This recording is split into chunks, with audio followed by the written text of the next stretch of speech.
Hi, I'm Jay Beaumont, and if you want to know what it takes to be a field primatologist working with chimpanzees, then this video is for you.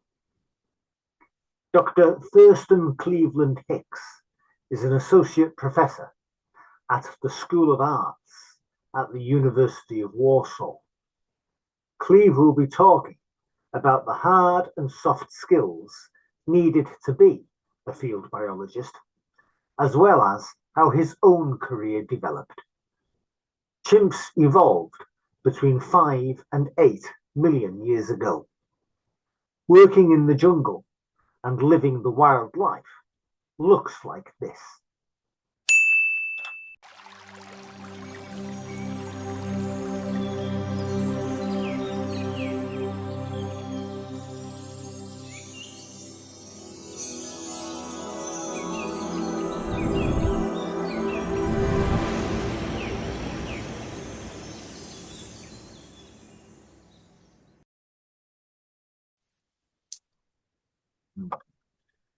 Dr. Cleve Thurston Hicks, welcome to the Practical Animal Channel. Thank you. Thanks for having me. Cleve, what do you do?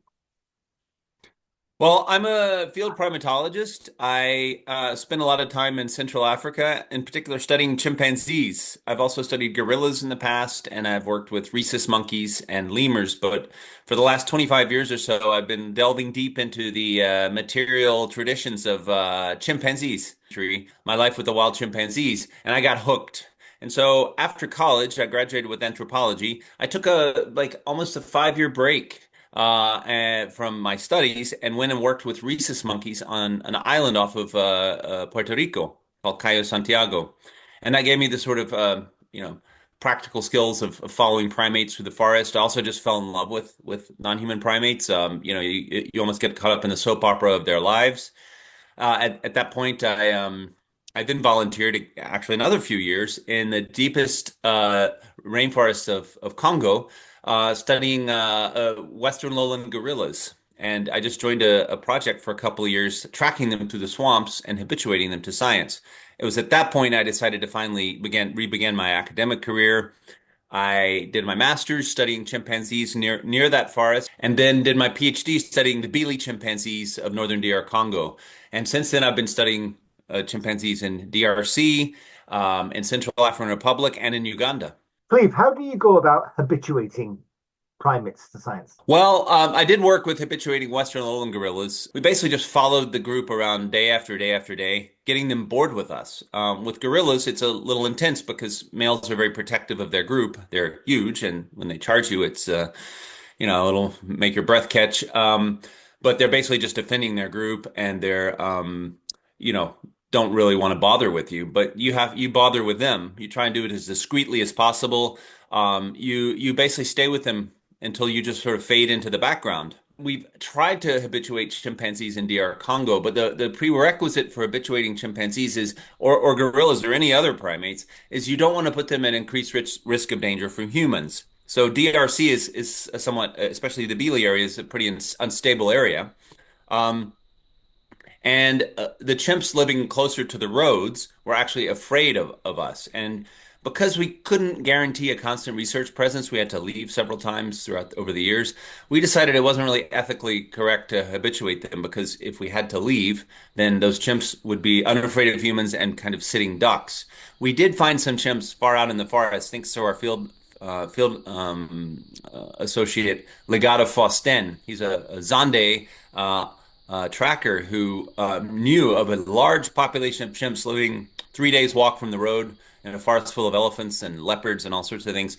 And so we went out there, and the chimps showed very little fear of us. And that enabled us to get close to them and watch their behavior without them necessarily running away and vacating the premises for days. So it was very useful. Now I'm working in Central African Republic again, which is where I first started working with gorillas, and I'm working with a population of chimps at a site called Chinko, and fantastic, completely unknown chimpanzee culture there. We haven't habituated the chimps. They're not. You can't just walk with them all day, but who knows? There may be possibilities.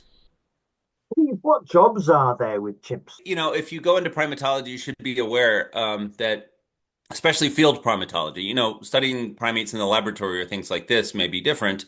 That's just not a world that I've been a part of. Um, but studying wild primates, free living primates, it has to be said there's not a huge amount of demand across the world for such a skill.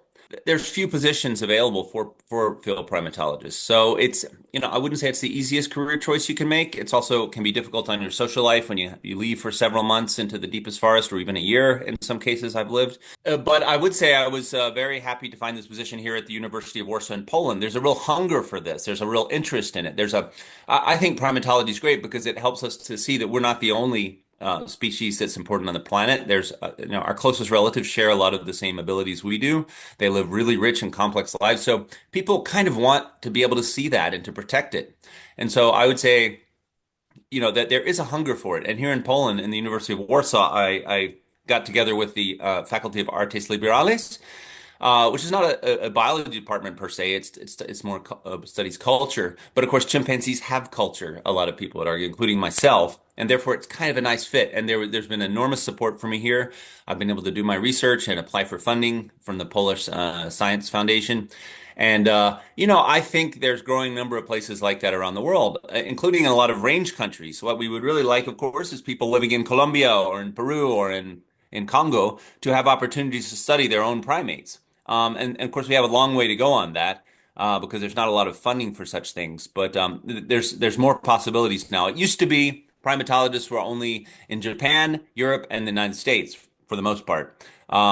And now you're seeing Latin American primatologists, African primatologists, Southeast Asian primatologists, and this is great. This is exactly what we need. So I'm optimistic that there's a lot more, opening positions coming along. Cleve, is there job security as a field primatologist? It's probably one of the least secure jobs you can possibly get in terms of sometimes you're working in unstable countries, so your whole project kind of goes up in smoke, or just the difficulties of getting back to the field. Um, and also just in terms of, again, there's not a huge amount of money around the world for this kind of thing. You'd be surprised sometimes that you'll find people that are just really into what you're doing and want to kind of take you under their wing and support you, as happened here in Warsaw. But in general, I would say I wouldn't say it's top of the list of job security. It's not like a bank or something or a lawyer or I would think those jobs would offer much more job security, but I would say ours is more fun. How does working with wild chimpanzees in the field differ from ex-situ in captivity projects? Yeah, I'm one of a number of primatologists who even wonder if we really should be keeping primates in captivity, especially chimpanzees, gorillas, large-bodied beings that need huge areas to roam across. I started off studying primates in sort of semi-captive environments, like at the Duke Primate Center in North Carolina. The lemurs can wander around in the forest some during the summer. During the winter, I think now they're enclosed. And the rhesus monkeys I studied on Kai Santiago, although some of them are captured and sent off to biomed, which I became increasingly discomforted with. These monkeys kind of had a lot of freedom to roam around. Studying primates in the wild to me is just so much more relevant in terms of studying the primates in the habitat in which they evolved. Studying primates in zoos or in captivity, I wouldn't say it's useless. We've learned a whole lot from people like Michael Tomasello and others, Megan Matheson, who have studied primates in captivity for the most part. And we can certainly learn things from that. After all, we humans have sort of put ourselves in a giant captivity, and we certainly can study ourselves. But I just think it's so much more informative to study the primates in the world in which they evolved. And that's why I kind of cut the cord with captive work long ago, and I only study primates for the most part that are living in their own habitat. And also, I think it's important because studying the primate outside of the habitat, the world they live in, it's kind of misleading, and it doesn't lead us to really protect those habitats.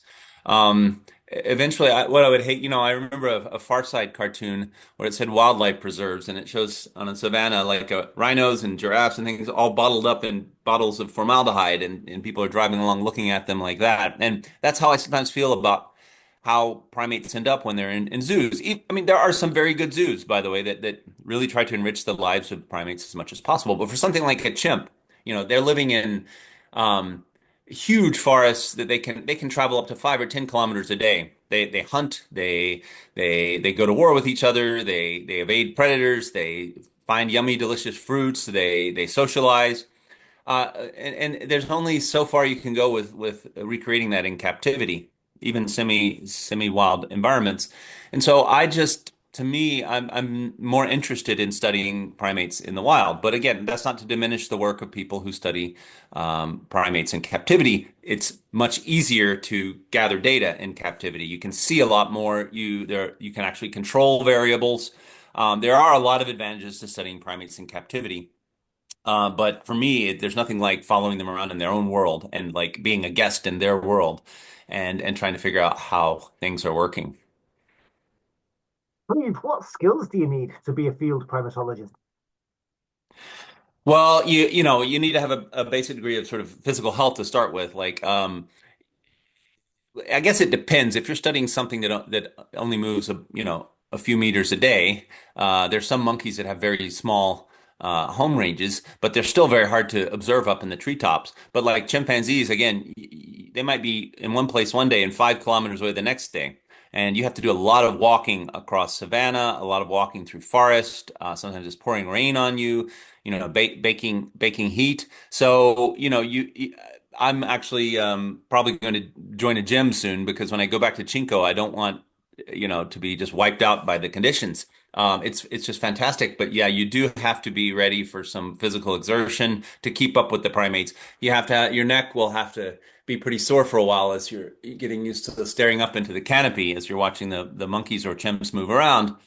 Um, you have to be, able to sort of disassociate yourself from your society for a while. Get away from the internet. For instance, at Chinko, there's no internet connection in some of the sites that I've been visiting, and so that's, I could contact my wife using a GPS through somebody else who would then send a message back to me from her, which was, of course, great to be able to get. But she was the only person I could stay in contact with, and she would keep everyone else contact with.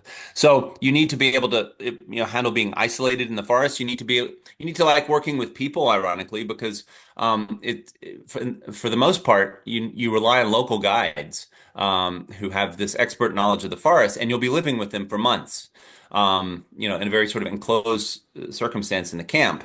Um, I actually find that really fun. I try to learn their language and hear stories and sit around the campfire. So it's actually a great fun. But I mean, you need a certain kind of character type. Insects can't, especially tropical. Most primates are tropical, so you can't be too bothered by bees crawling all over you or being bitten by a tsetse fly. And you have to be ready to get some pretty wild diseases, like things like malaria or food poisoning or all sorts of crazy things that you can get out there. And yeah, you also have to be a very good observer.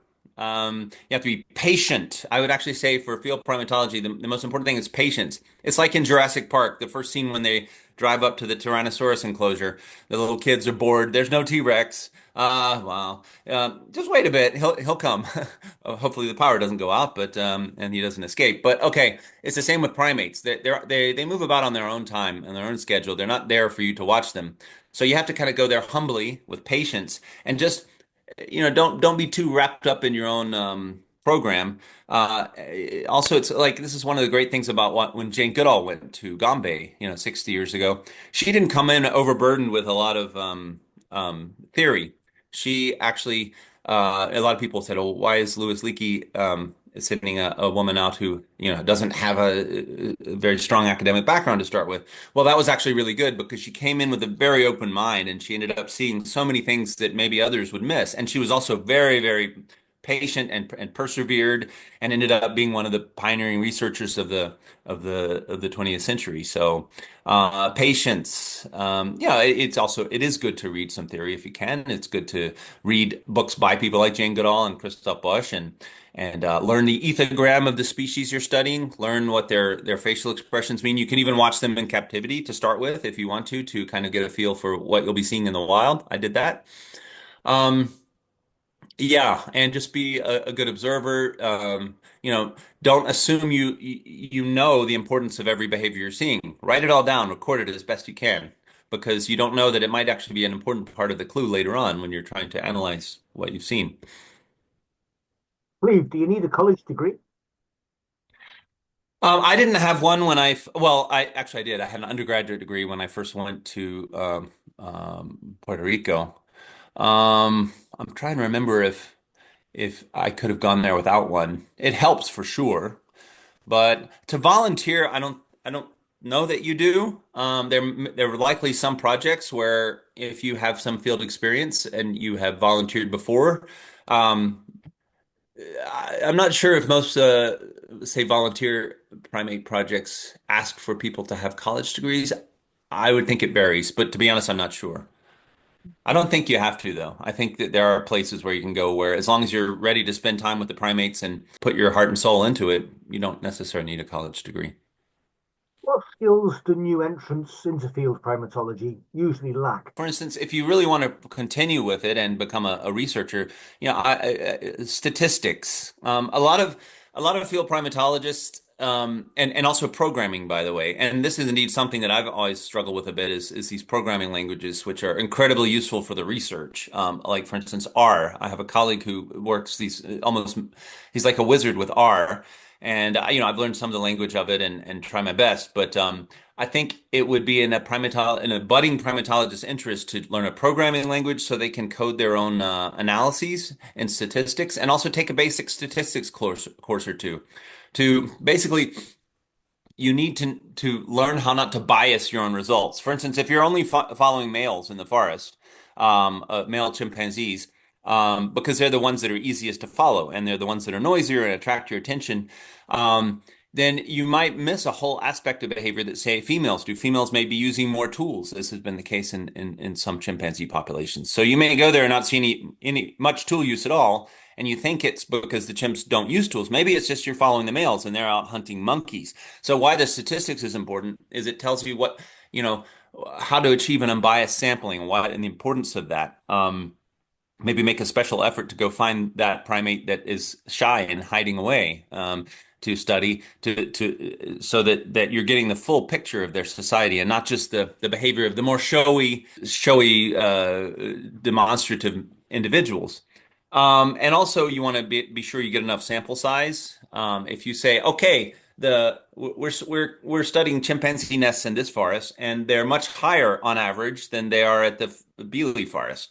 Well, maybe you only saw two nests, so that would be a very low sample size. It could just be it's likely by pure chance you just happen to see some particularly large nests. Statistics really helps to sort of tell you what kind of data you'll need to acquire. Anything that helps you record data, for how to install a camera trap, all these kind of practical things. A lot of primatologists, like I was, by the way, want to throw all their technology away and run into the forest. And actually, I like that aspect of it, but it will only add to your success if you have a good tool set, which includes just knowing how to use all sorts of things like GPSs, and just record everything you see. Cleve, how can new entrants into field primatology gain these skills? Statistics, R, GIS. Well, that's a good question. I mean, R is a free program. I have this colleague I work with named Roger Mundry in Germany. He teaches R classes online, and I've been in a couple of them. They were extremely helpful and well taught. Um, you can look up Roger Mundry. Kind of personality type that is attracted to going and work in the forest, such as myself, sometimes is not as interested in sitting in front of a computer and trying to figure out a programming language. But I will say that if you can learn that, it will increase your job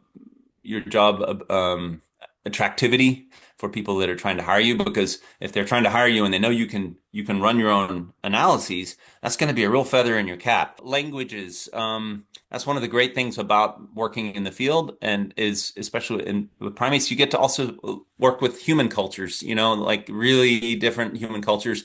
And that's one of the great attractions to me, and learn how other people see the world, you learn their skills. I've worked with some of the best trackers on the planet, the Benzele hunter-gatherers.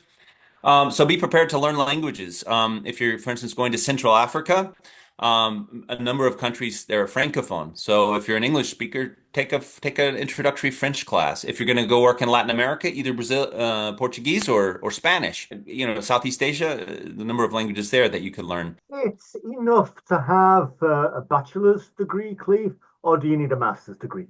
You can with a bachelor's degree. I mean, depends on what you want to do. For instance, if you want to focus on like being a conservationist, and that's a whole aspect we haven't really talked about, but going into the field and living there, and actually working to protect primates. I'm sure that there are positions that don't require more than a bachelor's. The more you have, obviously the better. But I think with a bachelor's degree, you'd probably be fine for a lot of positions, especially in terms of conservation. Some people probably finish their bachelor's and immediately go, they don't necessarily gravitate towards the academia as much towards the actual, getting your hands dirty and rolling up your sleeves and working to protect a certain area. But for positions such as the one I just advertised, to go to Chinko and study the chimpanzees there, we did require a minimum of a master's degree, or being enrolled in a master's program, and it's a PhD position. So I know in the States, though, as far as I remember, here in Poland, you do need a master's to go through with your PhD. But I think in the States, there's a path that you can go that it just avoids the master's. So in those cases, probably you'd be fine to get into a program with just a bachelor's. You work with a subspecies of chimpanzee, don't you? I do. It's Troglodytes schweinfurthi, the eastern chimpanzee. I've also worked with Troglodytes, the central chimpanzee, and I've written a paper with a co-author on western chimps, Troglodytes virus. But primarily, yeah, Troglodytes schweinfurthi, which is the largest remaining population of chimpanzees on the planet. Uh, I'm presuming that they are critically endangered, Cleve. What's the population size? Um, uh, Chimpanzees, as far as I know, currently are not critically endangered. They are an endangered species. Critically endangered is, a few hundred or maybe 1,000 left. There's maybe 100, or no, maybe 200,000 chimpanzees potentially surviving in the wild. Um, some subspecies are doing better than others. Western chimpanzees, for instance, something like 90% of their population was lost in the last 100 years. The eastern chimpanzees that I'm studying, though, are doing much better, although that can change really quickly. Mainly due, I think, to the fact that large areas of Democratic Republic of Congo and Central African Republic have remained sort of off limits for development. So you've had limited roads being put in there, and that all is changing, though. So I don't want to be complacent. But I would say that in northern DRC, and also Eastern Central African Republic in particular, we have this huge area full of chimpanzees that is being neglected in terms of conservation effort. And African Parks is working at Chinko and doing a very great job. But I think more investment could be put into those areas, and we would save a lot of chimpanzees, and not just chimpanzees, traditional human cultures, elephants, lots and lots of primates, lions, leopards, the whole bunch of them. It's a really great opportunity. How would you describe chimp conservation in the field today, Cleve? Well, I was just spent time with African Parks at Chinko, and I was just amazed at how well run and well organized it is, and also working together with Central Africans who have extraordinary expertise in knowing the different forest fauna, and also logistics. There's a medical doctor who works at their campsite. But I would say what I'm seeing at Chinko right now is, to me, it's a model of how one should work together with locals and the government. You know, Africa right now is kind of politically very, all sorts of things going on there with, it's embedded in the larger conflicts in the world. But what I like about African parks is they just say, look, we're not taking sides in any of this stuff. We're just on the side of the wildlife. And anybody who wants to join us, please do. And it seems to be working, I would say. What do you see happening in terms of chimp conservation in Africa over the next 30 years? Well, I think involving the local communities, powering them, they're often the ones on the front lines. I was just with some of these wonderful ecos. They're Central African researchers who go out and count numbers of chimps, count numbers of elephants, talk to local populations. And then there's also rangers who, also have their own work to do. But I think involving them much more and giving them much more backing. I mean, my heart breaks every time I see that rangers in, say, Eastern DRC or in Virungas or something are ambushed and killed. They're the ones that are on the front lines of all this stuff, and we need to make sure we support them more, I would say. So that's something I hope to see happen. Identifying the areas where we're going to get the most bang for our buck in terms of protecting certain species. And I would say Beasley area in northern DRC, you could save a lot of chimps for relatively little investment.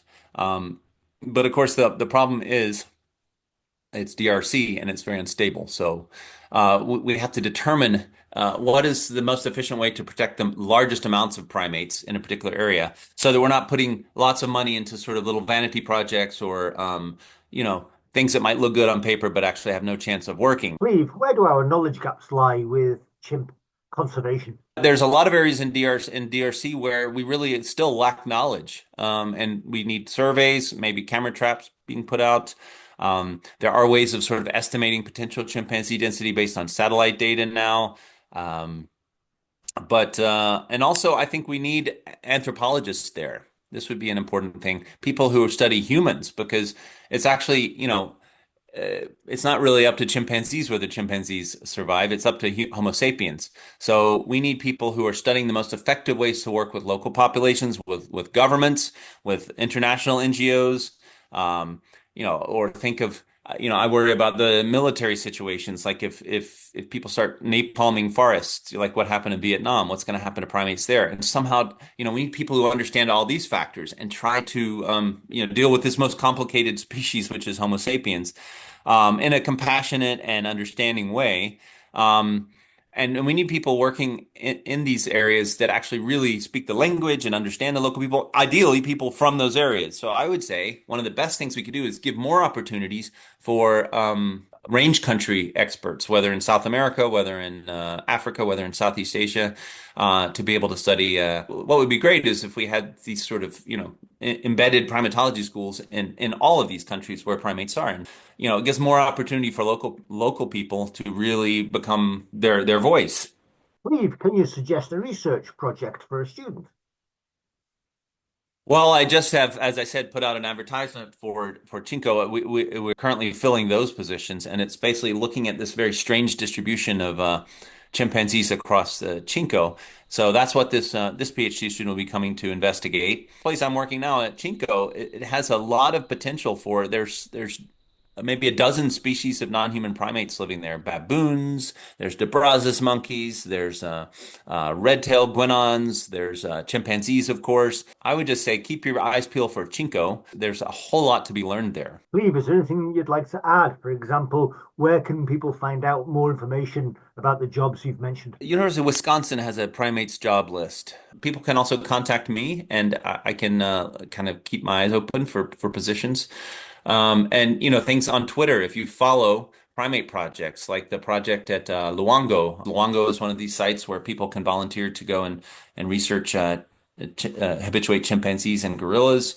But there are many, many more. And yeah, I can send you a list, perhaps. Cleve, you're a field primatologist specializing in wild chimpanzees in the Democratic Republic of Congo.